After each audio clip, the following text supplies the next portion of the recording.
Thank you to Canthius for publishing me in this lovely issue. I'm going to read the work that I have in Canthius in this one, and from my Christmas tree, because that's the only quiet spot I have at the moment. Déjà vu. Bloodletting remained a staple in the prevention and treatment of preeclampsia during the early 1800s. The amount and frequency of bloodletting depended on the strength of the patient and symptom severity. Bleeding from the arm was attempted initially, but if convulsions continued, bleeding was repeated. In some cases, the jugular vein or temporal artery were opened in an attempt to stop convulsions.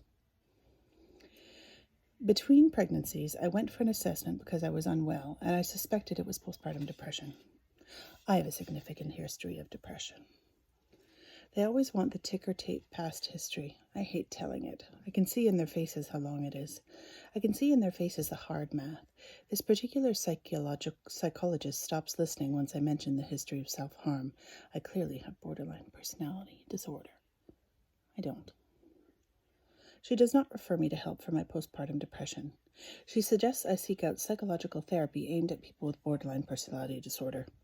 She does not refer to my lack of sleep, 2 to 4 hours per night, the hormones, my uncontrolled endocrine disorder, which can cause depression, the lactation problems, or my PTSD after the difficult postpartum preeclampsia. She does not recommend perinatal mental health support services. She is unaware of peer groups for postpartum mental health.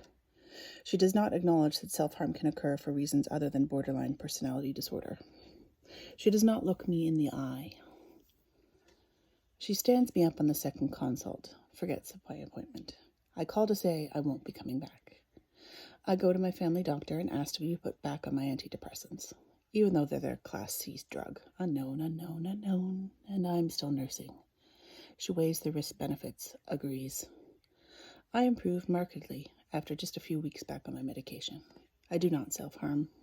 The baby is fine, even though she drinks my milk. I am now more afraid of telling doctors my history.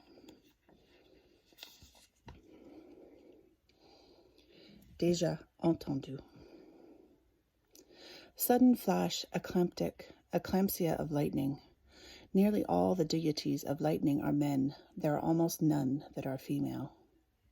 The Madonna and baby sits on the hill. We drive out and my chest is pressured and I worry the distance to the small hospital in Humboldt. Why did I get in the car? I wanted to see the mother protected. The sky streaked with contrails, the blue of it, and the flat sedge on the hill. The stones embedded that we tried to embed with meaning. Lightning rods were embedded in the hill to safeguard the mother and child from lightning strikes. She had already been hit twice. There was a bench for the pilgrims. Someone climbed up to steal the bench. Someone climbed up to cut short the lightning rods to take the copper. The remnants are now rough-hewn in the hill like hollow copper moons, stones between. They feel rough when I touch them.